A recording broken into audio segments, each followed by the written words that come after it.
الحمدللہ وکفا وسلام علی عبادہ الذین اصطفیٰ اما بعد فاعوذ باللہ من الشیطان الرجیم بسم اللہ الرحمن الرحیم ان اللہ وملائکۃ یصلون علی النبی یا ایہا الذین آمنوا صلوا علیہ وسلموا تسلیما اللہم صل علی سیدنا مولانا محمد معدن الجود والکرم منبع العلم والحلم والحکم وآلہ وبارک سلم صلاۃ و سلام علیک یا رسول اللہ صلاۃ و سلام علیک یا حبیب اللہ۔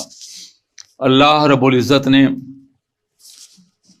اس فرمان کے بعد کہ کیا میں نے تم سے وعدہ نہیں لیا تھا اے بنی آدم کہ تم شیطان کی اتباع نہیں کرو گے، اس کی عبادت نہیں کرو گے، وہ تمہارا کھلا ہوا دشمن ہے۔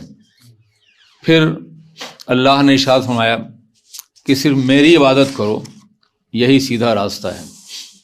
شیطان نے تم سے پہلے بہت سی قوموں گرفتار کیا، کیا تمہیں عقل نہیں ہے؟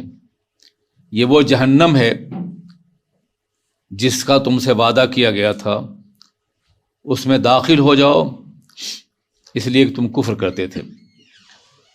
ایک فیصلہ سنایا گیا، قیامت میں کسی کو یہ جرأت تو نہیں ہوگی کہ اللہ کے فیصلے کے خلاف کوئی اپیل کر سکے یا اعتراض کر سکے، مگر انسانی فطرت کو سامنے رکھ کر کے مشیت نے ایک بڑا خوبصورت جواب دیا ہے۔ اور اس لیے کہتا ہوں کہ غالب نے کبھی کہا تھا کہ پکڑے جاتے ہیں فرشتوں کے لکھے پر ناحق، آدمی اپنا ہمارا کوئی دم تحریر بھی تھا، آدمی کوئی ہمارا دم تحریر بھی تھا، یعنی فرشتے جب لکھ رہے تھے ہمارے اعمال کو تو ہمارا کوئی آدمی تو نہیں تھا، تو ایک طرفہ ہماری گرفتاری کیوں ہوتی ہے؟ ایک شاعر کا خیال ہے، لیکن قرآن پاک ہر اس شبہے کا جواب دیتا ہے جو کسی انسان کے اندر پیدا ہو سکتا ہے۔ مثلا فرشتوں نے نام اعمال پیش کیا، ممکن ہے انسان بھول گیا ہو اپنے گناہوں کو، اس کے ذہن میں یہ نہ ہو کہ ہم نے یہ گناہ کیے، اور قرآن پاک میں آیا ہے ما لہذا الکتاب لا یغادر صغیرۃ ولا کبیرہ، یہ کیسی تحریر ہے جو نہ کسی چھوٹے کام کو چھوڑتی ہے نہ بڑے کو، ہر چیز اس کے اندر موجود ہے۔ تو کہیں ایسا تو نہیں کہ انسان کہے کہ ہم نے یہ کام تو نہیں کیا تھا، اس کی سزا ہمیں کیوں دی جا رہی ہے؟ ہمارا کوئی گواہ لائیے، یہ فرشتے تو آپ ہی کے مقرر کیے ہوئے ہیں، ایسا ہوگا نہیں۔ کس کی جرأت ہے کہ جلال الہ کے سامنے بات کرے؟ مگر دنیا میں انسانی فطرت کا مزاج یہی ہے۔ قرآن جواب دے رہا ہے الیوم نختم علی افواہہم، ہم آج ان کے منہ پر مہر لگا دیں گے، زبان نہیں بول سکے گی، منہ پہ تالا لگ جائے گا، مہر لگا دی جائے گی۔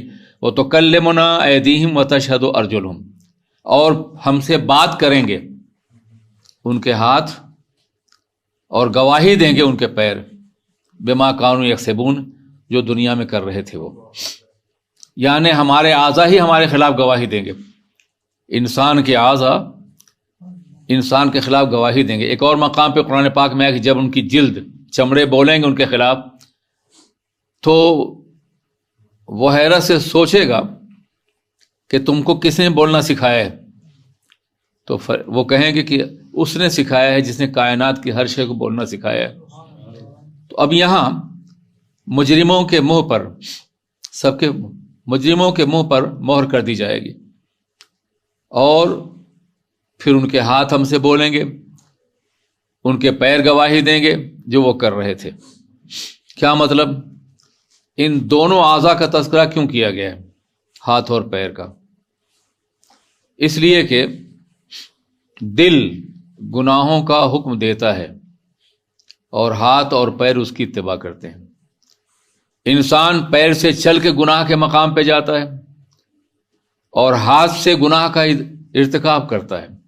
اس لیے ان دو اعضاء کا خاص طور پہ تذکرہ کیا گیا ہے کہ کل میدان قیامت میں تمہاری زبانوں مہر ہوگی، تالا لگا دیا جائے گا، مہر کر دی جائے گی، تم بول نہیں سکو گے، اور ہم سے کلام کریں گے تمہارے ہاتھ، اور گواہی دیں گے تمہارے اعمال کے سلسلے میں تمہارے پیر۔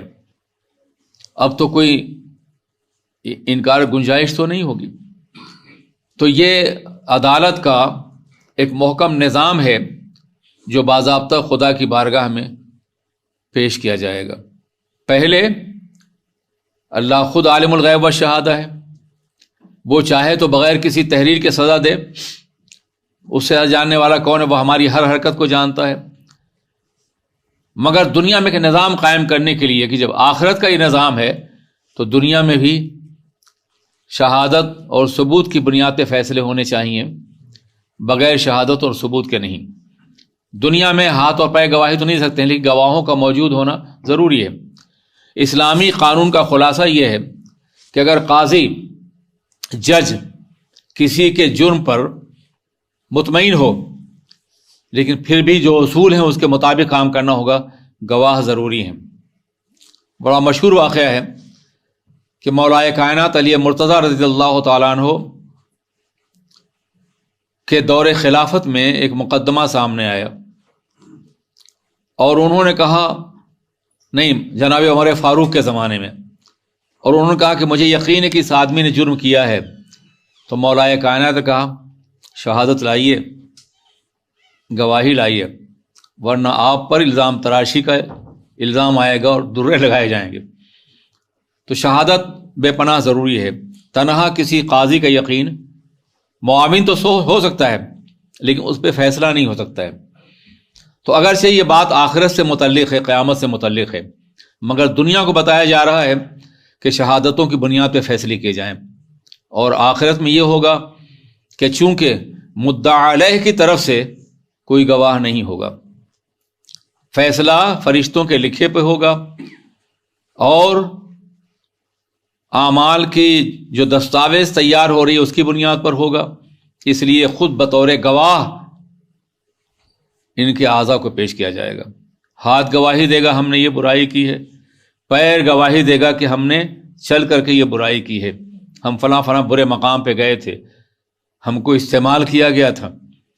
کتنی بے بسی کا عالم ہوگا کہ جب مجرموں کے ہاتھ اور پیر خود بول رہے ہوں گے اس کے خلاف، باغباں نے آگ دی یوں آشیانے کو میرے، جس پہ تکیہ تھا وہی پتے ہوا دینے لگے۔